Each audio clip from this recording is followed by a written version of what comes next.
they're done. And it's no wonder everyone avoided them like the plague. TMZ just dropped a bomb on Blake Lively, and it made her day from pretty bad to devastating. Words coming in from the celebrities at the Saturday Night Live 50th anniversary asking why Blake Lively and Ryan Reynolds were even there. Also, Justin Baldoni's lawyer has some choice words about it all. Ryan Reynolds, how's it going? Great.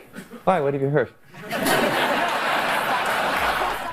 The times where people ignore the red flags and say, let's just keep pushing, those are the times where you fail. The majority of things that we're buying are created by men. You always learn more from your failures than you do your successes. I love creating, and I think that as women, you're not often given authorship.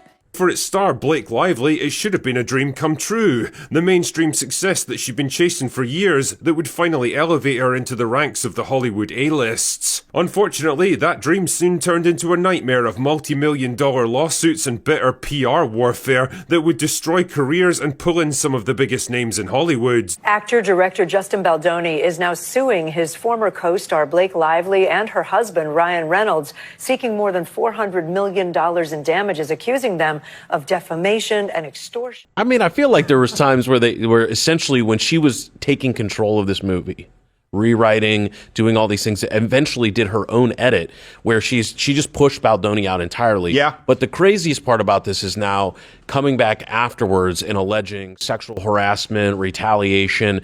It's a superstar. Her and her husband together worth over $500 million. Yeah. So do you feel free now to try everything? I mean, what is the next 5 years?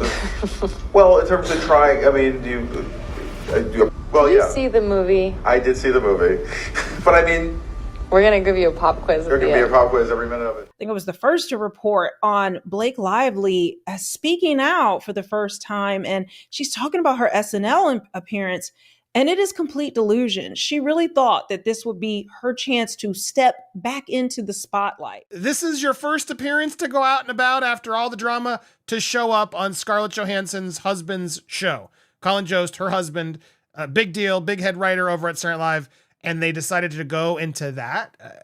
It's very strange. It's a very strange look. What if one of Hollywood's most adored power couples quietly orchestrated their own takeover of a highly anticipated movie right under everyone's noses? Imagine seeing Blake Lively join a new film based on a viral bestseller, seemingly just an actress, following a director's lead. Then, slowly her role expands. Script changes, budget adjustments, hush-hush negotiation, and suddenly the entire project spins in a completely different direction. At every corner, Ryan Reynolds is right there, offering his expertise and witty ideas. Many fans only see a romantic, supportive husband, but behind the scenes, is there a grander plan at work? This is the story of It Ends With Us, a film adaptation of Colleen Hoover's novel that has ignited a whirlwind of excitement and controversy. There's a suspicion that from day one, Blake Lively and Ryan Reynolds plotted to hijack the production and turn it into their own creative empire. The evidence is all around, but no one's openly talking about how all these puzzle pieces snapped perfectly into place. We're pulling back the curtain on a step-by-step strategy that might just be a Hollywood masterclass in seizing control. And it's more cunning than anyone could have imagined. Keep watching, because by the end, you might see America's sweethearts in a whole new light. From the outside, Blake Lively's involvement in It Ends With Us looked simple. A talented actress signs on to star in a beloved adaptation. Nothing about her initial pay or contract seemed especially shocking. In fact, insiders whispered that she accepted a salary well below her usual standard, around $3 million. For a star of Blake's caliber, that number was suspiciously small. But was it really a humble gesture or a brilliant opening move? Remember how Ryan Reynolds approached the first Deadpool movie years ago? He was so eager to get that Merc with a Mouth project off the ground that he reportedly took a shockingly low paycheck, focusing more on creative control than immediate earnings. It wasn't the money that mattered at first. It was the leverage, the ability to guide the character's portrayal, tweak dialogue, and earn a permanent seat at the producer's table. Over time, that gamble paid off massively, especially when Deadpool 2 hit global box office success.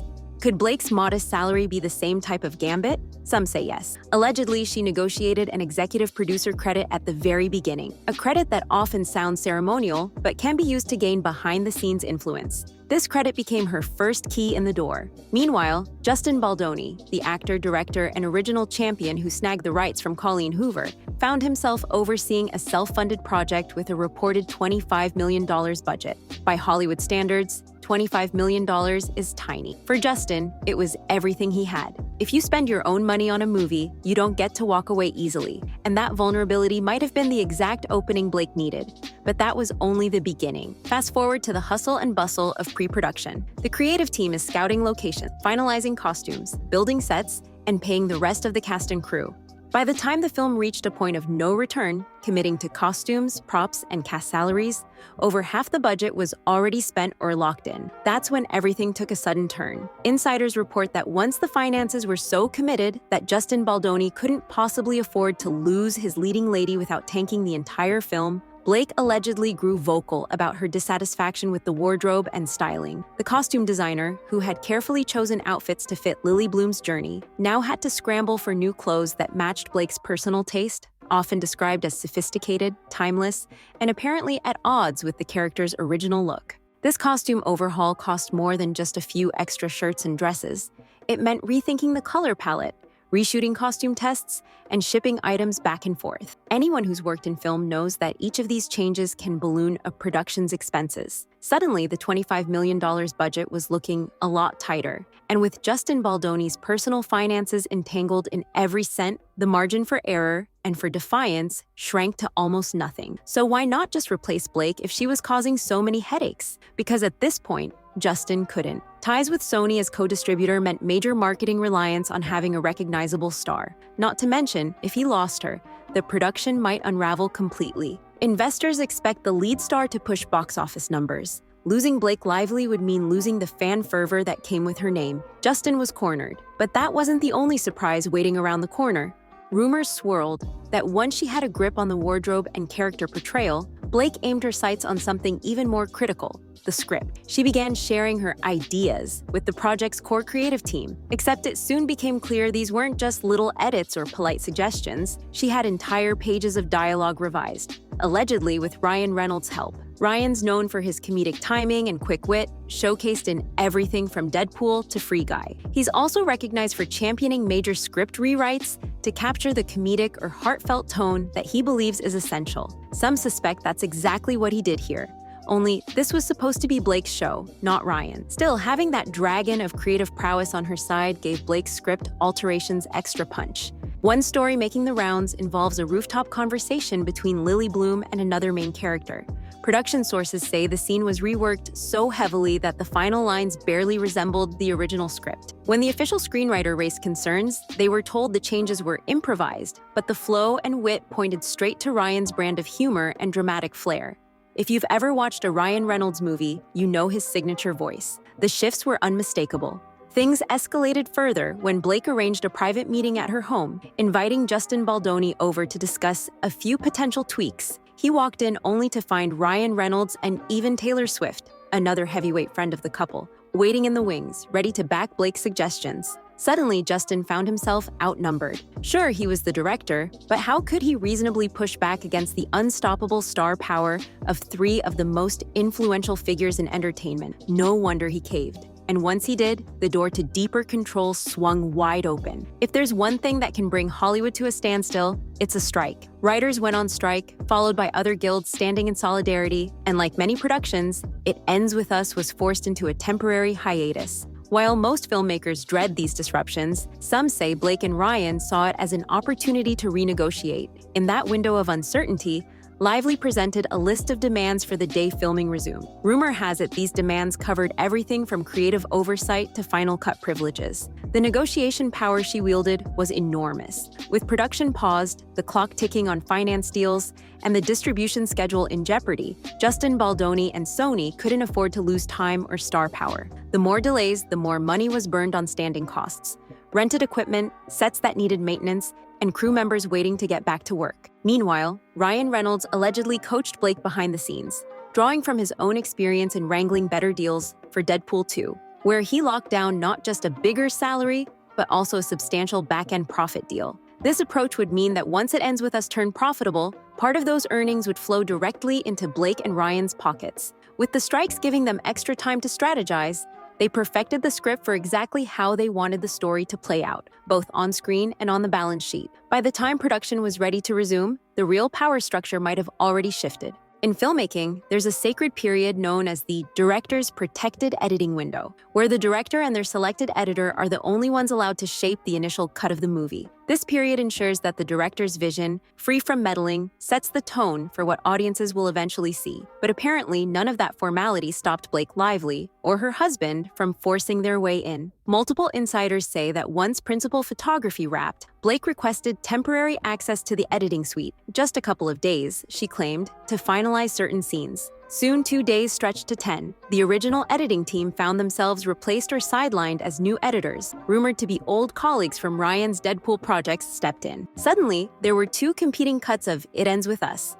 Justin Baldoni's version and the Blake and Ryan version. Reports indicate that test audiences responded more favorably to Justin's take, possibly because it stayed true to Colleen Hoover's novel. But the Lively Reynolds version had its own strengths, featuring sharper comedic beats and a curated pop-influenced soundtrack, thanks in part to contributions from none other than Taylor Swift. By this stage, the entire creative process was entangled in backstage politics, with lines of authority blurred to the point of chaos. And still, the biggest bombshell was yet to drop. Even if a film is brilliantly made, it's doomed without proper promotion. In today's social media age, fans want to see their favorite stars on talk shows, at fan conventions, and in behind-the-scenes videos. They crave those personal connections. For It Ends With Us, Blake Lively, playing Lily Bloom, would be the face of all marketing efforts. But rumor has it she threatened to pull out of all press and promo appearances if her version of the film wasn't chosen. Worse yet, some say she even suggested she'd walk away completely, taking with her the rights she had meticulously negotiated to the novel's brand. The tension in the final weeks of post-production became palpable. Justin Baldoni reportedly felt immense pressure to keep the studio happy, safeguard his personal investment, and maintain a strong relationship with Colleen Hoover, who was said to be heavily in support of Lively. After all, who wouldn't want Blake Lively championing your book-to-film adaptation, especially since that star power would practically guarantee a wave of box office interest among mainstream audiences? Given the stakes, was there ever really a choice? Without its star, the film would flop, and Justin might lose everything, including his reputation as a rising Hollywood filmmaker. On top of that, Sony needed a surefire hit. They were in no mood for messy disputes that could tarnish the release. The house of cards was swaying, and only one side held a safety net. Blake and Ryan, with all their star influence, brand power, and deep industry alliances. But it turned out there was yet one more twist in this saga. When the dust settled, observers noticed something remarkable. Blake Lively wasn't just credited as an actress, or even just an executive producer. In some internal documents, there were mentions of her seeking a Producers Guild of America, PGA mark, a signifier that she had fulfilled the core producing responsibilities recognized by the Guild. Typically, to get that mark, an individual must prove they did the heavy lifting, hiring teams, overseeing significant script development, securing financing or distribution, being involved in post-production, and shaping the film's final vision. All the puzzle pieces lined up. She and Ryan had worked on script revisions, demonstrating story development, helped hire or replace key personnel, like editors and possibly other department heads, supervised post-production, spending days in the editing suite, shaping the film's final cut, contributed to the marketing strategy, even if some cross-promotions sparked backlash due to a mismatch with the film's serious tone. In short, they didn't just want a seat at the table, they wanted the entire table. Or more precisely, they wanted to transform their involvement into a blueprint for bigger things. Remember that Blake teased the possibility of building an entire film franchise from Colleen Hoover's body of work? If It Ends With Us performed well, the possibility of adapting other Hoover novels loomed large, setting the stage for a sprawling cinematic universe. And with that in mind, both Blake and Ryan could become the main producers, calling the shots, pocketing hefty back-end deals, and shaping the creative direction of an entire brand. Some fans point to the rumored partnership with Colleen Hoover's Heartbones Entertainment as an early indicator of a bigger plan. If the author wholeheartedly sides with Blake, it means that future installments of Hoover's novels, It Starts With Us, Ugly Love, or anything else in the pipeline, might have front-row seats reserved for the Lively Reynolds power couple. They wouldn't just be special guests in someone else's house, they'd own the house. But there's a cautionary tale at play. Maneuvering like this can create lasting resentment in Hollywood. folks still remember stories of power grabs and silent takeovers that left producers, writers, and directors fuming, especially if creative visions were sacrificed at the altar of star control. While it might look like a big win for Blake and Ryan right now, only time will tell whether the rest of the industry embraces them as producing heavyweights, or quietly blacklists them for stepping on too many toes. In the end, It Ends With Us isn't just a romantic drama about Lily Bloom's heartbreak and resilience. It's also the setting for an intense behind-the-scenes struggle. Blake Lively and Ryan Reynolds appear to have orchestrated a near-flawless strategy to seize control, moving methodically from low initial pay, earning trust, to rewriting scripts, shaping creative content, pushing budget limits, gaining leverage, and ultimately claiming a formal producer seat that cements their power. Maybe it's fair to say they learned from the best, themselves. Ryan's past success turning a risky passion project into a blockbuster franchise showed that big risks can lead to big rewards. And it looks like he and Blake have applied that lesson here. From an outside perspective, it's easy to see this as an underhanded play, but it's also evidence of how cunning and ambitious you have to be to build real influence in Hollywood. So what does this mean for everyone else involved? For Justin Baldoni, it's a costly lesson in what happens when you fully fund a film, only to see your star overshadow your vision. For Colleen Hoover, it's a chance to watch her novels become even bigger cultural phenomena, though under whose creative vision remains unclear. And for fans, the real question is whether the final film they see will be the heartfelt adaptation they hoped for, or a heavily retooled story shaped by the unstoppable forces of star power and strategic maneuvering. Will audiences walk away enthralled, or will they sense the behind-the-scenes tension in every frame? Only time and the final cut will tell. But one thing's certain, if you want to see how a Hollywood power couple can quietly hijack a project, you might not find a clearer example. Their game plan offers a rare glimpse into the fine line between ambition and manipulation, proving that in show business, the real drama often happens off camera.